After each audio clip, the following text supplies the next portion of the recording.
Osteoarthritis develops when the cushioning material between the joints, known as cartilage, wears away, eventually allowing the bones to painfully rub or grind together. Obesity is an important risk factor for osteoarthritis sufferers, and this is because high amounts of fat around the liver, muscle tissues, and in the blood is more likely to cause osteoporosis, because when internal organs are engulfed in fat, there's also fat inside the bone marrow.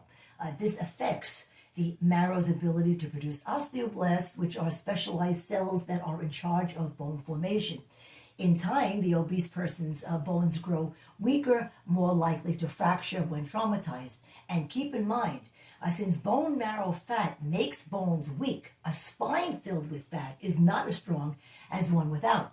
Now, it shouldn't be a surprise that the heavier a person is, the more pressure is placed on the body's load-bearing joints, knees, hips, spine, and ankles. Additionally, the effect of obesity on those load-bearing joints may be more than just the mechanical stress placed on them by excess weight. It's now also thought that chemicals released by abdominal fat may also contribute to joint inflammation. The lower portion of the human spine, the lumbar region, is made up of 5 lumbar vertebrae that are separated by 5 intervertebral discs.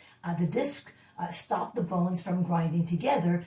Think of your discs as spinal shock absorbers, because they absorb the load of the entire upper body and associated muscles, tendons, and ligaments.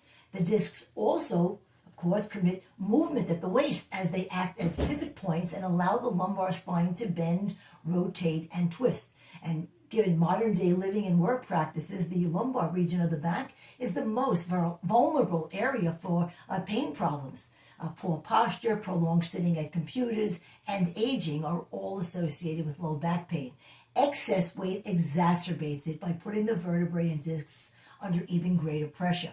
Now, although we are more likely to develop osteoarthritis as we age, being overweight or obese lowers the age at which symptoms start. I have met clients in their 20s and 30s who are already experiencing bone-related discomfort. So don't think that because you are younger, you have more time to waste before setting your mind to losing weight. The longer you carry the weight, the more irreversible damage you will do, and the sooner the onset of osteoarthritis. And if you are already suffering from osteoarthritis, losing weight cannot reverse the damage already done to your joints, but reducing the load on those joints may help lessen the pain.